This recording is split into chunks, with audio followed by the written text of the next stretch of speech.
Chag Sameach, Rabotai. So let's start doing some Pirkeh Avot. And now we have the time of Pirkeh Avot between Pesach and Shavuot. What's the reason why we do Pirkeh Avot at this time of year? There's a minhag to do. The reason is because we have to work, the Pirkeh Avot is working on the midot, on the character traits.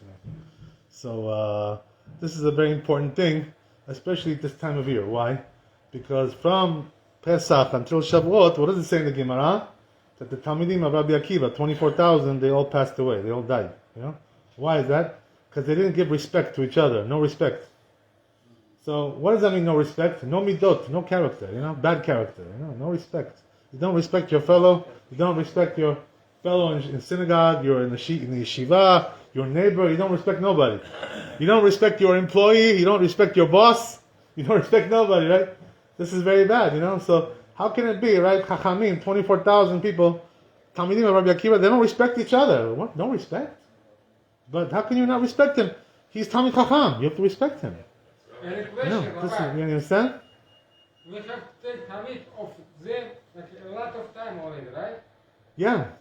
For what?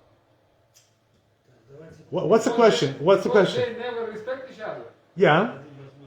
So what's the question? I'm sorry. Wait, let him say. What's the question? People. Yeah. A lot of people. They're Jewish not following people, that rules. just take like a shiva for those people for whole months, right? Yeah.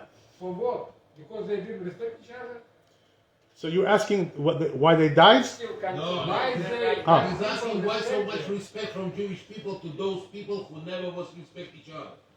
It's still continuing that problem. Right. I understand. You know why? Because this is the time of year where this midah, there's something, spiritual midah quality. It comes back every time this time of year. So this is why we have to fix this problem. This is why we're learning Pirkei Avot. Because they had this problem, And so we also have this problem. All of us, we have this problem. So why did they die and we don't die? Chas v'shalom, we don't die. They died, right? Maybe this was your question. Because they were Talmidei Chachamim, highest level. So a person like this, HaKadosh Baruch Hu judges him very strict. You know what I mean? Because he expects more from him. You know what I mean? It's not a regular person. You're Talmid of Rabbi Akiva, and you don't know how to respect your fellow, your fellow rabbi. No respect. This is the worst thing that a person can be. It's nothing worse than that. So therefore, they all died because of no respect. So here, Pirkei Avot teaches us, right, about character. How to respect one another, how to respect yourself first of all. To respect Hashem, to respect yourself, and to respect your fellow, right? Your neighbor, your friend, whatever it is, right? You have to respect everybody. So that's exactly what it says in Pirkei Avot. Eze Adam mechubad. It says, right? Ask the question: who is an honorable person? Right? Yeah, like in Georgian, they say patiosan, like somebody who's, honorable. That he gets honor from people. Who's honorable? So says Pirkei Avot, who's honorable? The one who honors his fellow man. If he honors his fellow man, he is called honorable. You know why? Because he respects them, and because he respects them, they respect him. It's like it goes back. When the way you look at somebody else, that's the way they look at you. If you respect them, they respect you. So if you honor other people, you are going to be also honored by other people because you're an honorable person. This is what makes you honorable. Respect. Rabbi, from this 24,000 people, there was not 100 honorable people. But still, that's a very good question. So the truth is that these there's a whole story, by the way, brought down in the Kabbalah about this. Regarding this issue, they say that these 24,000 Talmidim Rabbi Akiva were all Gilgulim. From where? From the Anshe Shechem. Who were they were the ones who kidnapped Dinah. Right? Yeah. Chamor, and Shechem, he kidnapped Dinah, and they all were killed by Shimon and Levi. They came, Shimon and Levi, right? They killed every one of them, right? Yeah. They told them, convert to Judaism, and then they came and killed them, right? That's what happened, right? So what happened was that these people were neshamot of goyim, so they came from the outside of Am Yisrael, not inside, So they had the Rambam says, that the goyim, they have bad midot, they have bad character. Usually that's the way it is. Some goyim have good character also. There are some who have good character, but usually bad character. For instance, you know what the Rambam says? If you do something to a goy, like something bad to him, he'll never forgive you in his life. That's the way they are. They don't forget. If you do something bad character, how can it be? Okay, it was 20 years ago. You still remember what I did to you? Yeah, I remember what you did. No forgiveness. You know what I mean? So when a neshama comes from the shoresh, the root of a goy, you know what I mean? Bad character. So you have to fix that. You know what I mean? This is the thing. So all these 24,000 Talmidim were from those Gilgulim of the Anshe Shechem. They came from Goyim. So the character was not so good. This is the thing, So they had to fix that. This was the. Why are you praying for them? I don't understand. We're not really praying for them. There's nothing to pray. What we're doing is we're doing avelut. Why? Why avelut? What's the reason why? So there's different reasons, that they bring down about this, in the rabbis. They say, why are we doing avelut? It's 2,000 years ago, Right. What does that have to do with us? You know what I mean? Why avelut for them? But You know what I it's mean? big lessons. Yeah, it's true. But you know what it is? They say something incredible. They say that if those 24,000 Talmidim of Rabbi Akiva, they wouldn't have died, we would have so much Torah in the world, much more than we have today. We would have so much. Right, so we lost a ton, the whole world of the Torah we lost because of this, So it affected the Jewish people for generations because of those Talmidim that we lost them. Another thing, by the way, they say, interesting, some rabbis point out this point. They say that if you look in the whole Talmud, you don't see any lesson in the Talmud from those 24,000 Talmidim of Rabbi Akiva. No lessons, nothing. So what does that mean? We don't learn no Torah from them. Nothing from them. You know why? Because the person who doesn't have a good character, his Torah is no good. Pasul. That's the thing, There's nothing to learn from him. What are you going to learn? If his character is corrupted, his Torah is also corrupted. No good. Pasul. Question. The Rabbi Akiva was a teacher. Yeah. If the students are bad, who was bad? So you know what they say, right? That Rabbi Akiva, he was the Gilgul of who? Of Shechem. He was the Gilgul. So all those people, the Anshe Shechem, he was their leader. So here also he was their leader, Rabbi Akiva, understand? So Rabbi Akiva, he managed to do teshuvah, he came out good, came out kosher. But all the other ones, they didn't come out so good, in that generation. But if all your life you're teaching someone and all your students know good, Yeah. you did something bad. Oh, okay. That's good. Yeah, good. What you're saying is good. Very smart. But you know what it is? What happened was that after those Talmidim died, they say in the Talmud, then Rabbi Akiva had more Talmidim also, There was 5 big Talmidim that he had, Rabbi Meir, Rabbi Yudah. So these Talmidim, Rabbi Shimon, these Talmidim were big people, And in the end, right, those Talmidim, they were the ones who kept the Torah for Am Yisrael. They were the ones who continued the Torah. Without that, there was nothing left. Everything was gone. Rabbi Meir, Rabbi Yudah, Rabbi Shimon, right? There's a few of them over there. There's 5 of them. They were the ones who continued the Torah. So in the end, he had something also good. That's what it is. When a person comes from a bad shoresh, bad root, sometimes in the beginning it's bad for him. But in the end it's good. That's what happened. Here, in the beginning it was bad, and then in the end it was good, because Rabbi Akiva himself also, he was a son of a ger, he was a son of a convert. He was not really, from a big family, big rabbinic dynasty, he was not. The regular, Yosef was convert, ger, right. So Rabbi Akiva was a son of a convert, But so they say, about Rabbi Akiva, that he was also not such a good guy in the beginning. Before he started to learn Torah, he was not a good guy.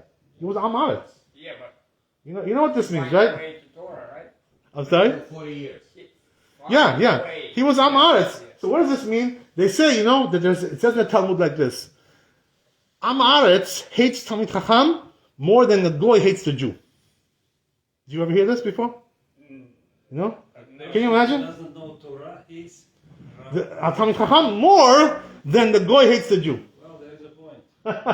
You understand? So Rabbi Akiva, he said, this is true. I was Amaretz He said, I was Amaretz, I know. He says, I hated the Chachamim so much. He says, if I would see them, I wanted to bite them, like a chamor, to bite. To bite him. That's what I wanted to do. I hated them. So you see, right? It's true. He was Amaretz. He started out in a bad place. They say, by the way, that this is the reason. So here's the thing. Let me tell you something interesting, by the way, since we're talking about this. They say, that tzaddik veralo, there's a tzaddik in this world, he has a bad life, not a good life. Bad life. There's tzaddik vetovlo. The tzaddik has good life. What's the difference between this and that? So tzaddik veralo, if his life is bad, you know what that means? His gilgul, his former life, he was a rasha, and now to be metaken, his sins from his former lifetime, he has to come and suffer in this world, So Rabbi Akiva, he suffered, right? His life was a ra, he was bad. His life was all bad. How do you know? How do we know that? What happened? How did he die? The Romans killed him. They killed him. Right? Biden and Democrats. These people, right? They killed him. This is what happened. They killed him in a very cruel way. They took masrek, like iron, like this. Scratched his skin until he died. Like this. Very, very cruel. Not just like to hit him with a bullet. That's much easier. You die right away. This is like torture. Yeah, exactly. Like that. Can you imagine? He was 101 years old at that time. Yeah, it's true. So tzaddik veralo, his life was not good. Also, when he married, that's not for sure. No, some people say much less. When he married, when Rabbi Akiva married, right, the daughter of Kalba Savua, her name was Rachel, right? Rachel? Yeah. So he was living in poverty. Kalba Savu didn't give him one penny. He told him, get out, I don't want to see you. Right? It's a whole story about that, why he did that. But anyway, because he was Amaretz, that's why. He was Amaretz. He didn't want his daughter to marry Amaretz. You understand? So he said, if you marry him, you're going to leave my family. I don't want nothing from you. Zero, nothing. So they kicked them out. They had nothing, So they were sleeping. They didn't even have a bed to sleep on. Can you imagine? They were sleeping in a cave, and they gathered some straw, and they were sleeping on the straw because they had no bed. No mattress, no Sealy Posturepedic, no nothing. Right? This is the way. So tzaddik veralo, his whole life was like that. It was bad, Rabbi Akiva. Why is that? What's the reason why it was bad? And then after he married Rachel, Rachel told him, he said, look at what kind of life are we living? We have no bed, we have no house, we have no apartment, right? Nothing. We have no condominium, we have nothing. So she told him, go and study Torah, we're wasting our time over here. We're not doing nothing. Go study Torah. At least, we have no money, so go get some Torah. At least do that much, So he went and for 24 years, he was living without his wife, alone in the yeshiva. Can you imagine like this, a person? Anybody wants like this son-in-law? Anybody wants? So tzaddik veralo, his whole life was bad, Can you imagine? Sitting there 24 years, no wife, no nothing, alone in the yeshiva. Everything was bad in his life, almost everything. So why? Rabbi, Yeah. he didn't leave any kids after himself, no? He had a son. He did have a son. He was a rabbi, his son. There's a story about that. Anyway, right? The point is, right, that he had, by the way, also a second wife. He took, after Rachel, Right, exactly, the Roman lady. He converted her. So the thing is, Rabbi Akiva, tzaddik veralo. Why? Because he came from a bad shoresh. He came from a bad root. Came from Shem. So when a person comes from he has to suffer to cleanse his neshama, to clean his neshama, cleanse. And this is why tzaddik veralo. Rabbi Akiva was tzaddik veralo. That's what happened with him. So the whole thing, Pirkeh Avot, the whole matara, the whole point is what? To fix the midot. Why? Because and you see, by the way, what happens is that after Pesach is over, right, until Shavuot, all of a sudden, you see people in the Beit Knesset, no respect for each other, yelling at each other, screaming, this, like a dog, like a pit bull, screaming at his friend. Why is you get a synagogue? It's a house of God. You coming here to scream at your fellow Jew, to embarrass him? What kind of thing is that? They say, right, that a person who embarrasses his fellow Jew in public, He has no portion in the world to come. Even if he has lots of Torah, lots of mitzvot, he did a lot of mitzvot, lots of Torah. He learned in the yeshiva, he learned the Pirkeh Avot, he learned Talmud, everything. Doesn't matter. You embarrass your friend, you have no respect for your friend. Yeah, it's no good, you know. The Rambam says like this. So if you do teshuvah, they give you, it's good, Baruch Hashem. But if you don't do teshuvah, all your life you do like this, embarrass people, screaming at them in bed. Why are you screaming at him? Because you don't like something he did? So what? Tell him, tell him nicely, in a nice way. Why screaming and yelling, embarrassing him like that? It's not nice. I'm going to stop in a second. Just want to tell you one thing. Okay? That the truth is, right, that sometimes you do have to scream at somebody in the Beit Knesset. You know when that is? If he's doing something, he goes up to the bima, he does something wrong, in the tefillah or whatever, or in the reading the Torah, you have to correct him. This you're allowed to do, because it's l'shem shamayim. But if you're screaming at him because, just because you have some kind of a fight with him, some kind of machloket, this is no good, this is already, this is not l'shem shamayim. You're just doing it for your ego. No good. Baruch Adonai le'olam, amen ve'amen. רבי חנניה בן השומר, יצא הקדוש ברוך הוא לזכר ישראל, לפיכך הרבה להם תורה ומצוות שנאמר אדוני חפץ, למען צדקו יגדיל תורה וידיר.